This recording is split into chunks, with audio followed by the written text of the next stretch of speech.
I hadn't had a proper break in months. Between work and raising my 6-year-old daughter, Emma, life felt like a never-ending cycle of rushing, multitasking, and surviving. My mornings began with her little hands shaking me awake and ended with me collapsing on the couch, exhausted, wondering if I was doing enough. And yet, life had a strange way of surprising you when you least expected it. That morning started like any other. I was late for a meeting, juggling Emma's backpack, my coffee, and my briefcase. The office hallway blurred past me as I rushed toward the elevator, my mind running over spreadsheets and emails I hadn't even started. And then it happened. I collided, literally collided, with her. Claire Donovan. My new boss. The woman who was the definition of confidence and elegance. She was standing in the stairwell, her heels clicking against the concrete, holding a stack of folders. Her dark hair fell over one shoulder, perfectly styled, and her sharp eyes met mine with amusement. "Oh. Sorry, I stammered, trying to steady the papers I was carrying. "It's all right," she said, her voice smooth, calm, but something in her smile made my stomach twist. There was authority in her presence, yes, but also a warmth I wasn't expecting. I quickly realized. I had never felt nervous around anyone like this before. Pause for effect, sound of office ambience. Later that day, after the chaos of meetings and deadlines, I sat on the couch at home with Emma. She was excited, jumping up and down, pointing at the TV screen. "Daddy! Let's watch my favorite YouTube channel. Come on." It was a parenting channel, one she had discovered recently, full of tips for dads like me. Emma was obsessed. She grabbed the remote and enthusiastically pressed every button: subscribe, like, comment. "Daddy, you have to comment too," she insisted. I laughed, ruffling her hair. All right. Let's do it together." I typed out a quick message, "From Pakistan, learning every tip, thank you for your guidance," and hit post. Emma clapped, thrilled. It was then that the coincidence happened. Claire walked by the living room, unexpected, carrying files for review. She raised an eyebrow, a small smirk forming. "Commenting on YouTube now, are we?" I froze. My cheeks burned red. Just helping Emma," I muttered, trying not to make eye contact. Her smile lingered, and she moved on. But for some reason, that brief, casual interaction left me thinking, more than I wanted to admit. Transition, music shifts slightly, tension building. And then, the worst. I was carrying Emma's backpack back into the office to grab a forgotten homework folder when I accidentally pushed open the wrong door. And there it was. Claire, topless, mid-change. My eyes widened. My heart stopped. "Oh my God, Claire. I am so sorry." I gasped, stepping back as if the floor could swallow me whole. Her reaction, surprisingly, wasn't anger. She laughed, soft, controlled, but teasing, and said, "Mark, accidents happen. Don't let this rattle you." I could only nod, still pale, muttering apologies as I backed out. Pause, slow breathing sound effect. Even as I walked back to my office, something had shifted. That brief, mortifying moment, it had left me strangely aware of her. Not just of her beauty, but of the warmth beneath her authority. That was the first time I realized my feelings weren't purely professional, or that I even had feelings like this at all. Next scene, morning office ambience, keyboard typing. Over the next few days, I couldn't stop noticing her. The way she moved through the office, confident, poised, almost untouchable. But sometimes, just sometimes, she lingered near me, offered me coffee, or left sticky notes with little encouraging messages. Each gesture, though small, made my chest tighten. "Good luck with Emma today," one note read. I picked it up and stared at it longer than I probably should have, a blush creeping up my neck. I told Emma about it, joking, "Look, even my boss is rooting for us." Her eyes sparkled. "Daddy, maybe she likes you," she said, giggling. I laughed nervously, brushing it off. But deep down, I wasn't so sure. Sound effect, subtle heartbeat. One afternoon, Claire asked me to help with a presentation. We worked side by side, the afternoon sunlight catching her hair, making it glow.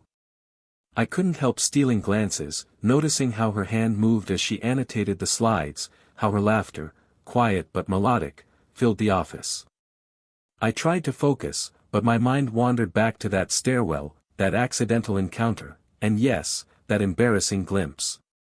Pause, soft piano music. I told myself it was just admiration. Professional admiration.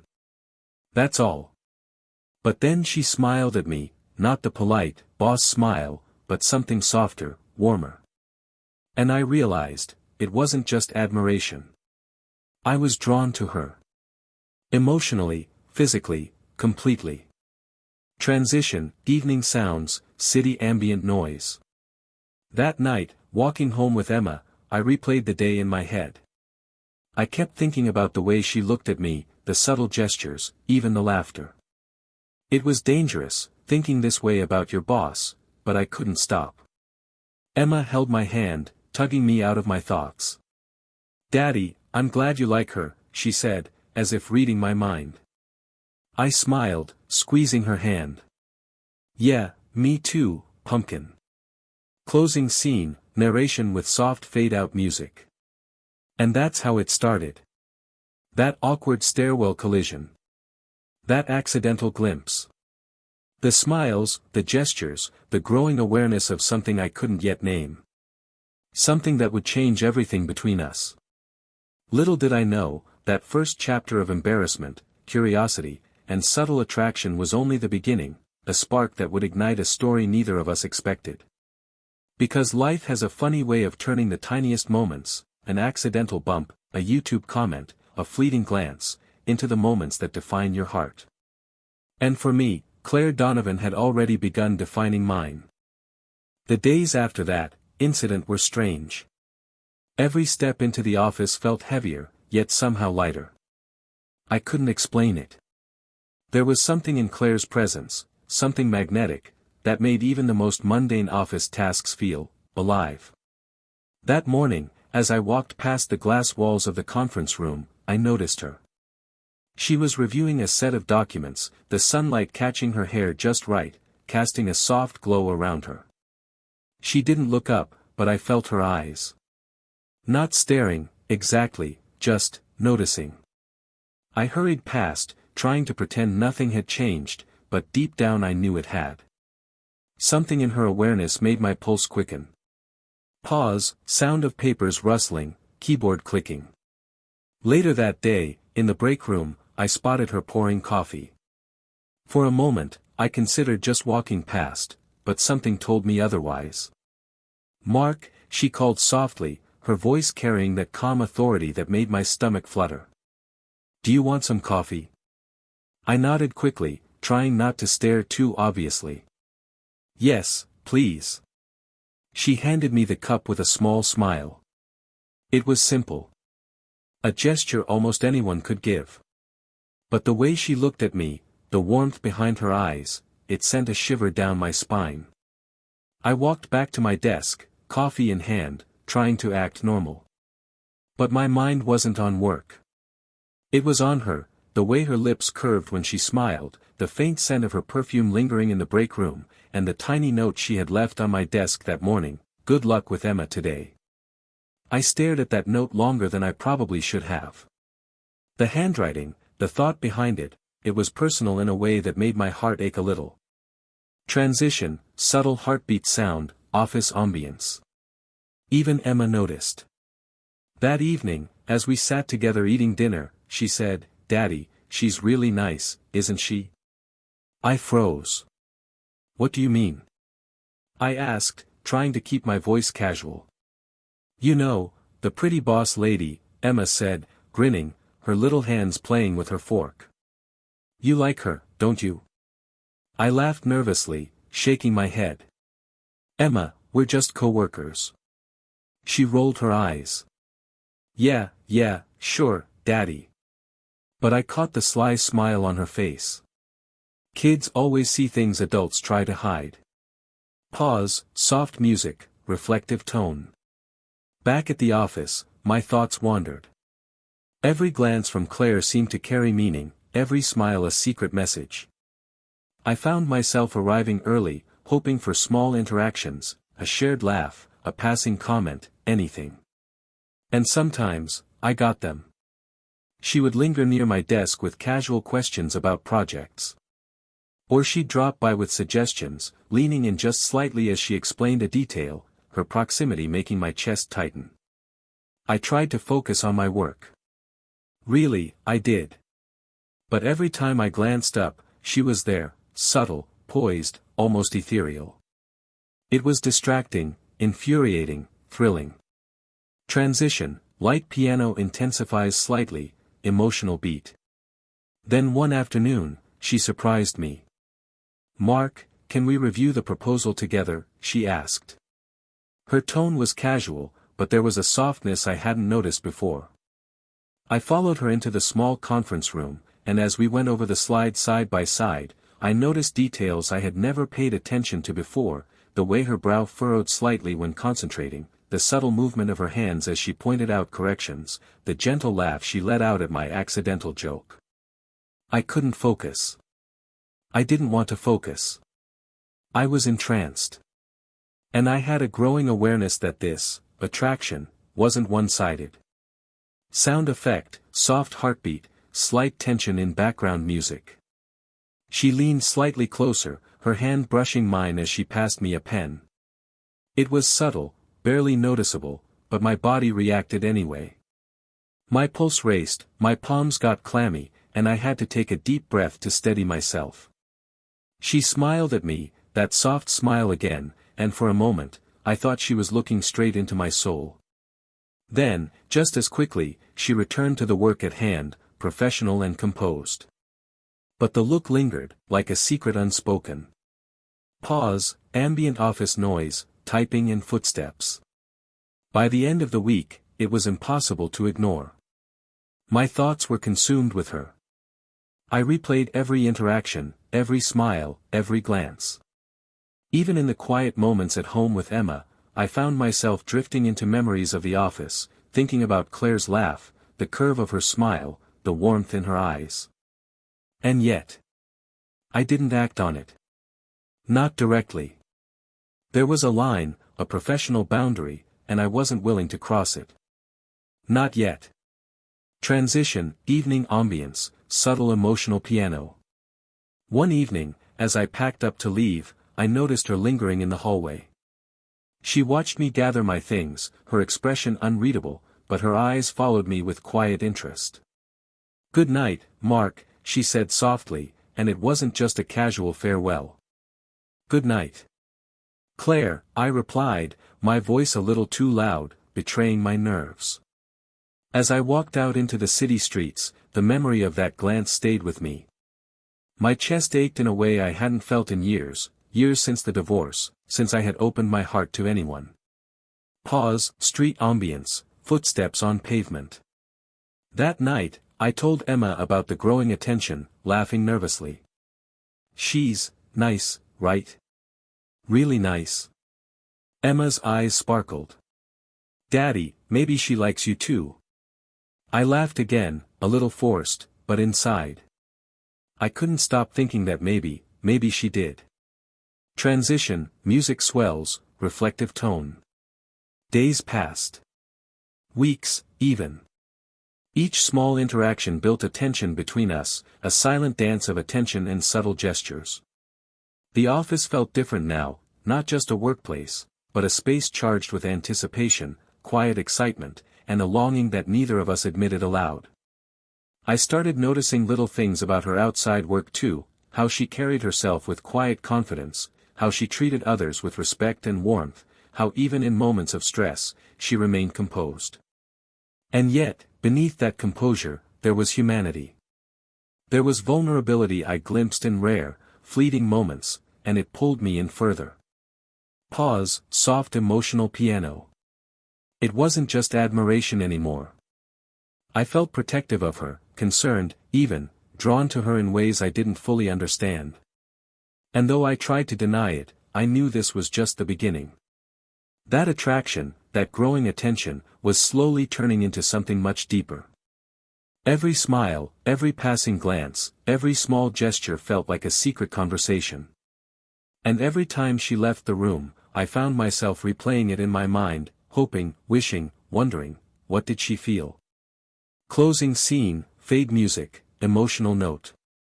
That week ended with one simple truth: I was falling. And it terrified me. Falling for your boss wasn't supposed to happen. It wasn't supposed to feel this intense, this consuming. Yet, here I was. Thinking about her, noticing her, longing for her attention, hoping for the smallest hint that maybe, she felt it too. And though I didn't yet know the challenges that awaited us, I couldn't deny it anymore. Something was building between us, subtle, dangerous, and beautiful. Something that neither Emma nor I could ignore. Because sometimes, the smallest gestures, the quietest smiles, are the ones that start the most extraordinary stories. And this story, ours, was just beginning. The office felt different that night. Most of the staff had gone home hours ago, leaving only the soft hum of fluorescent lights and the occasional click of a keyboard. I had stayed late, not for myself, but because Claire asked me to help finalize a project she said was time-sensitive. When she called me over, her voice sounded calm, but there was an undertone I couldn't ignore, something heavy, almost fragile. She led me into the small conference room, closing the door behind us. The dim light made the space feel intimate in a way that was almost uncomfortable, but I couldn't look away. "Mark," she began, her voice softer than usual, hesitant. "I need to tell you something. Something personal." My stomach tightened. Her calm exterior was cracking, and I felt the first real pulse of concern. "What is it?" I asked carefully, trying to keep my tone steady. She hesitated, looking down at her hands. "I'm being investigated, for something personal. Something that could affect my career." The words hit me harder than I expected. "Investigated? What do you mean?" Claire took a deep breath, her eyes finally meeting mine. "I can't share all the details yet. It's confidential, and if it leaks, it could ruin everything. But I trust you. I need your help." My mind raced. Claire, my confident, poised, almost untouchable boss, was vulnerable. And she was asking me, of all people, for help. Pause, ambient office sounds, soft tense music. I swallowed, trying to focus. "Of course. Anything you need. You don't have to go through this alone." She gave a small, fleeting smile. "Thank you, Mark. I don't know how I'd manage without someone I trust." We spent the next hour working quietly. I could see the tension in her shoulders, the slight tremble in her hands as she organized files. Every so often, she'd glance at me, and I felt something in that gaze, fear, yes, but also a quiet plea. A request for reassurance she didn't dare voice aloud. Transition, light tension music, close-up sounds of paper shuffling. It wasn't just work anymore. I felt a responsibility toward her, not just as her employee, but as someone who could protect her from the storm she was facing. I wanted to make her feel safe, to ease the anxiety that I could see reflected in her eyes. I couldn't help noticing how human she looked in those moments, not the polished, composed boss everyone saw, but Claire, the person beneath the title. Vulnerable, unsure, needing support. And the more I saw, the more I realized. I wanted to be that support. "Mark," she said finally, her voice barely above a whisper, I don't know who else to trust. Everyone else has expectations, opinions, but with you, I feel like I can just be." I felt a lump form in my throat. Her words struck deeper than any compliment, any smile, any fleeting moment we had shared before. She was letting me into a part of herself that no one else had seen, and it terrified me. Because in that vulnerability, I saw something I hadn't anticipated. I was falling for her. Hard. And I was powerless to stop it. Pause, soft music, emotional beat. We worked in silence for a while. Occasionally, she'd glance at me, and I would catch her eyes lingering just a second too long. Every time, my heart would race. I wanted to reach out, to place a hand over hers, to say, "I'm here. I've got you." But I didn't. I couldn't, yet. Professional boundaries, fear of rejection, the sheer intensity of the moment held me back. Finally, she leaned back in her chair, sighing. "I don't even know how I got into this mess. I've tried handling everything myself, but it's too much." I wanted to reassure her, to tell her it was going to be okay, but words felt inadequate. Instead, I said the only thing I could, my voice steady despite the whirlwind inside me. "Claire, you're not alone. I'm here. Whatever you need, we'll handle it together." Her eyes glistened, and she looked at me in a way that made my chest tighten. There was gratitude, yes, but also something more. Something I couldn't define yet. Transition, subtle heartbeat sound, office silence. When I left the office that night, I couldn't stop thinking about her. The confident, composed woman everyone else admired was struggling. And I was the only one she had let in. My mind replayed every glance, every word, every subtle hint of vulnerability. Even Emma noticed my distracted mood the next morning. "Daddy, you're thinking about the boss lady again, aren't you?" she asked with a mischievous grin. I laughed nervously. "Emma, we're just co-workers." She raised an eyebrow.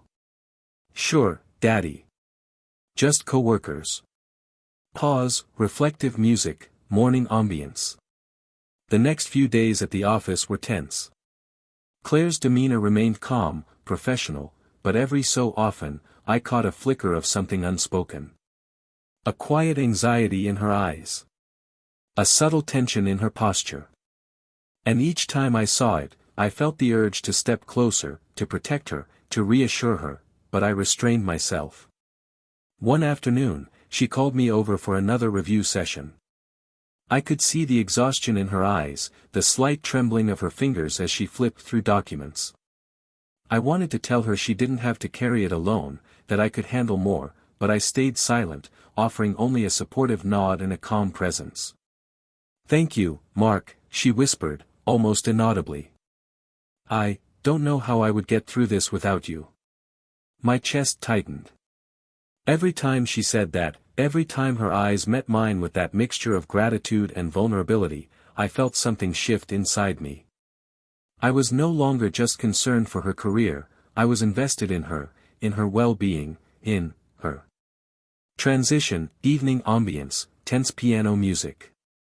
By the end of the week, I realized the truth, the secret problem wasn't just professional. It was personal. It affected everything, her confidence, her emotional state, even her ability to lead.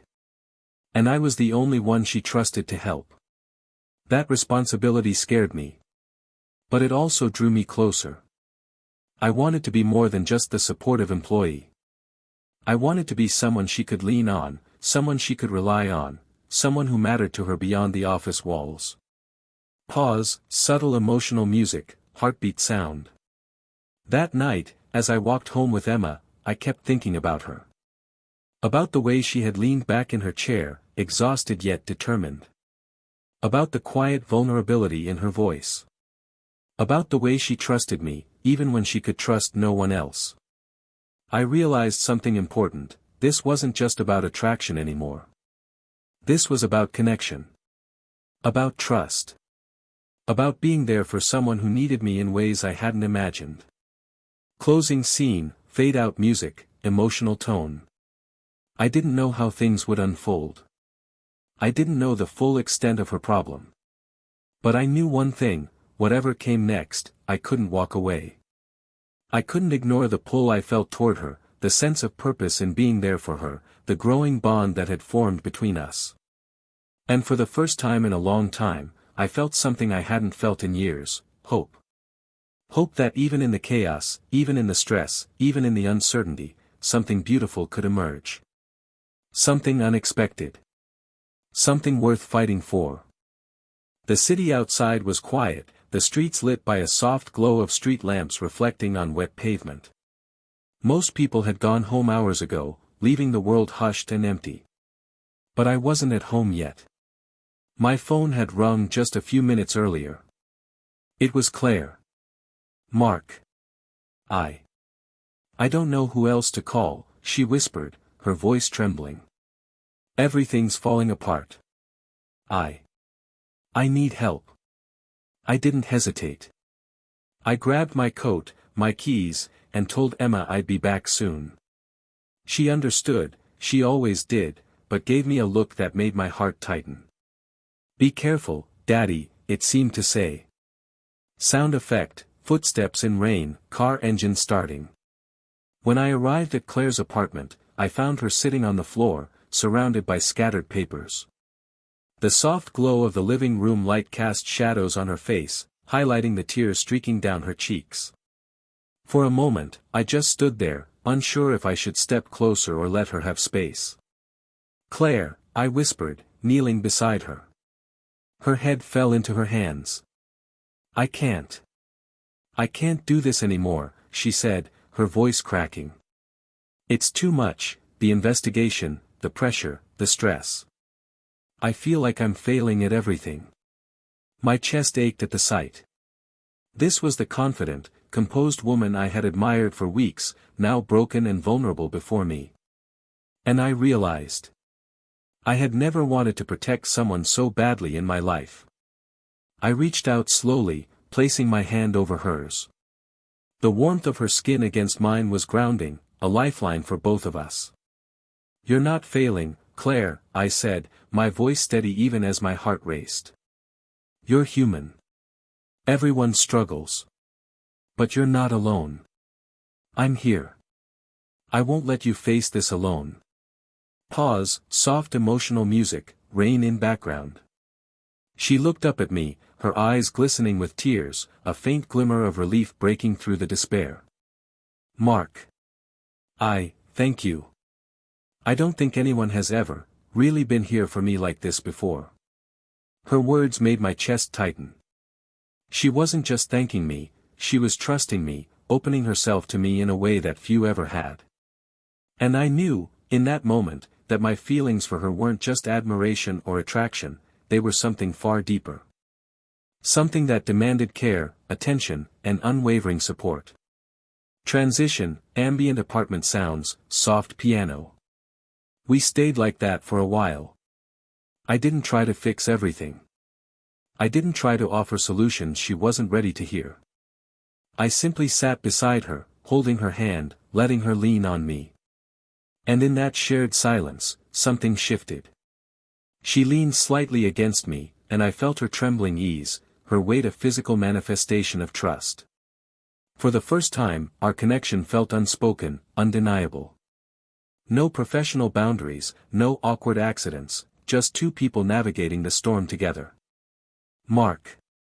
I don't know what I would have done if you hadn't been here, she whispered. You don't have to do anything alone anymore, I said gently. I'm here, Claire. Always. Pause, slow heartbeat sound, emotional emphasis. Her vulnerability made me want to protect her, not just from the external pressures of work, but from anything that could harm her emotionally. I realized, with startling clarity, that I had fallen for her completely. And I wasn't just drawn to her beauty or her presence, I was drawn to her humanity, her courage, and the trust she had placed in me. She looked up at me then, her eyes searching mine, and I saw a question there that didn't need words. Do you feel the same? I nodded slightly, my voice low but sincere. I do. More than I can explain.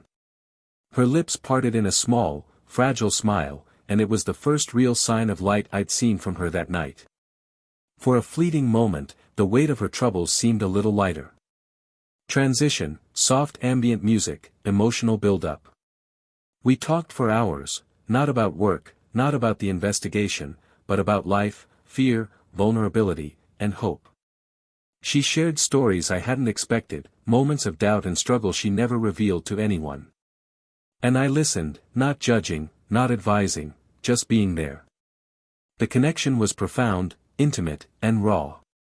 Every laugh, every tear, every fleeting touch built a bridge between us that I knew could never be broken easily. At one point, she leaned back against the couch, exhausted. I reached out, brushing a strand of hair from her face, and she let me. The small gesture felt monumental. A silent acknowledgement of trust, care, and something unspoken between us. Pause, soft emotional crescendo, heartbeat sound. Mark.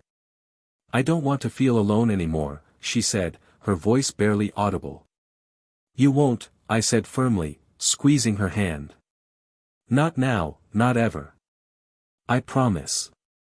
She leaned into me then, her head resting briefly on my shoulder. And in that moment, all the tension, all the fear, all the uncertainty melted away, replaced by a quiet, profound understanding.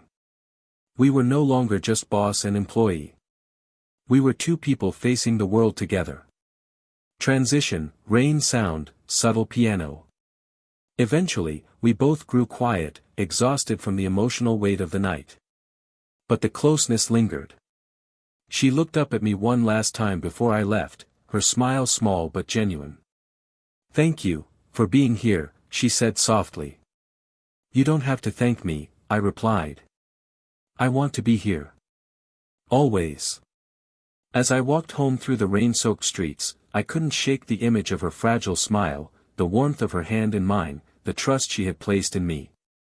That night changed everything. Our accidental encounter, the growing attention, the subtle glances, it all led to this emotional breaking point. And I knew, deep down, that nothing would ever be the same. Closing scene, soft music, emotional fade out. I realized that love wasn't always about grand gestures or perfect timing. Sometimes, it was about being present in the darkest moments, holding someone steady when the world threatened to collapse around them. And that night, as I stepped into the quiet streets and thought about Claire, I understood something else, too. Vulnerability wasn't weakness. It was courage. And I had never admired anyone more than I did her, right then. We had crossed a threshold. The professional boundaries, the awkward incidents, they were all gone. What remained was raw, real, and terrifyingly beautiful. And as I looked at the dark sky above, I felt a quiet certainty, the storm was far from over, but together, we could survive it. Because some connections, once formed, could never be broken. The office felt different that morning. There was a quiet energy, a tension that wasn't stressful, it was anticipatory. I arrived early, like always, carrying Emma's backpack in one hand and my coffee in the other. But something in the air made my heart beat faster than usual. Claire had called a meeting, an emergency, she said. And though I had no idea what to expect, I felt a strange mix of dread and hope. Sound effect, office chairs, soft footsteps. The conference room filled quickly with our colleagues, murmurs of curiosity rippling through the room. Everyone's eyes turned to Claire as she stepped up to the front, papers in hand, her usual confident posture returning, but there was something different. A light in her eyes, a calmness that hadn't been there before. Thank you all for gathering on such short notice, she began. Her voice was strong, steady, commanding attention. I have news, the investigation has been resolved. A collective sigh of relief filled the room, and for a moment, I felt my shoulders relax. Claire glanced at me, her eyes softening in a way that made my heart leap. It's been stressful, yes, she continued, but the truth came out, and everything is in my favor. We can move forward without fear or worry. Pause, soft emotional music, office ambience. As she spoke, I noticed something I hadn't before. Her gaze lingered on me, not just with gratitude, but with something deeper. Something personal. And my pulse quickened. After the meeting, most of the staff left, chatting excitedly about the news. But Claire lingered, calling me over to a quiet corner of the office.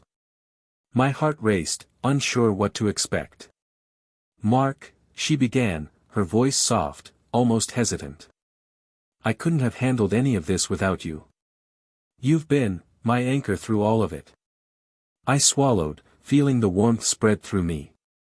My hands itched to reach for hers, to hold her close, to tell her everything I had been holding back. Claire, I said, my voice steady despite the rush of emotion, I've felt the same way for weeks, ever since that accidental encounter. I can't stop thinking about you. Transition, soft piano crescendo, emotional beat. Her eyes widened slightly, and for a moment, I thought she might step back, but then she smiled. A real, full smile.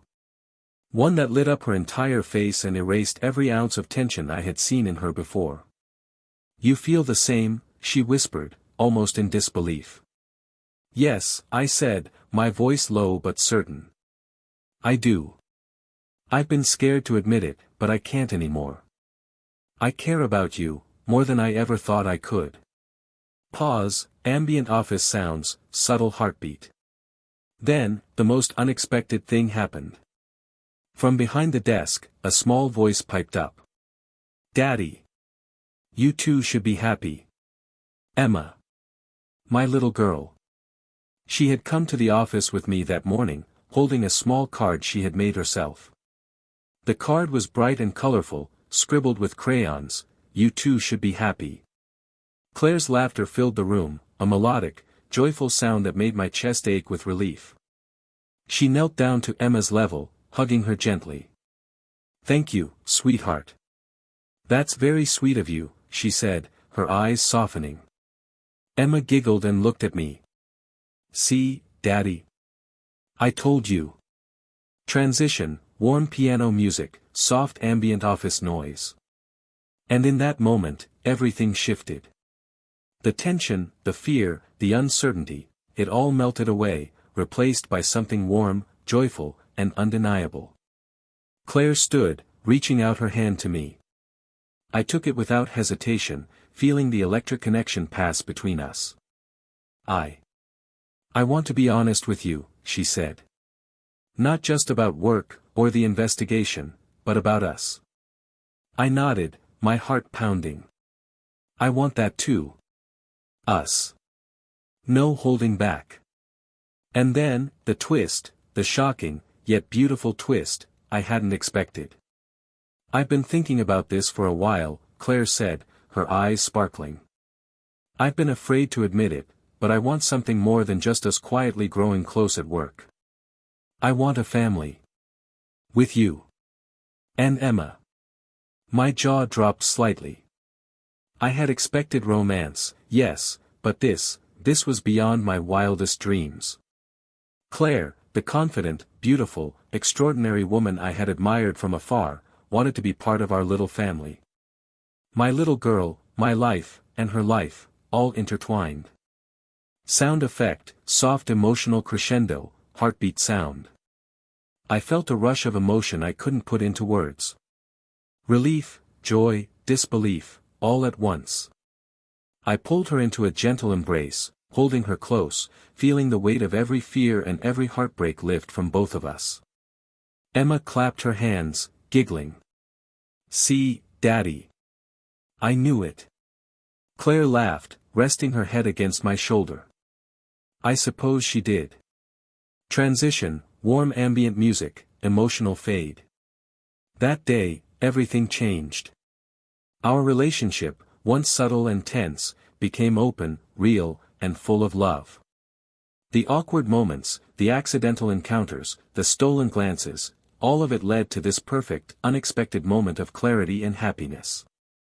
For the first time in months, maybe years, I felt completely at peace. Not because the world was perfect, but because the people I loved, my daughter, the woman who had captured my heart, were here with me. And that was enough. Closing scene, soft piano music, emotional wrap-up. Life had been unpredictable. The stairwell collision, the YouTube comment, the accidental glimpse, it had all seemed insignificant at the time. But now I realized how each moment had led us here, to this shocking, beautiful conclusion. I looked at Claire, holding her hand, watching her smile at Emma, and I knew one thing with absolute certainty: we were stronger together. We had survived fear, pressure, and vulnerability. And we had emerged not just intact, but united, ready to face whatever came next. Because sometimes, the most shocking, unexpected moments lead to the happiest endings. And for us, this was just the beginning of a new, joyful chapter.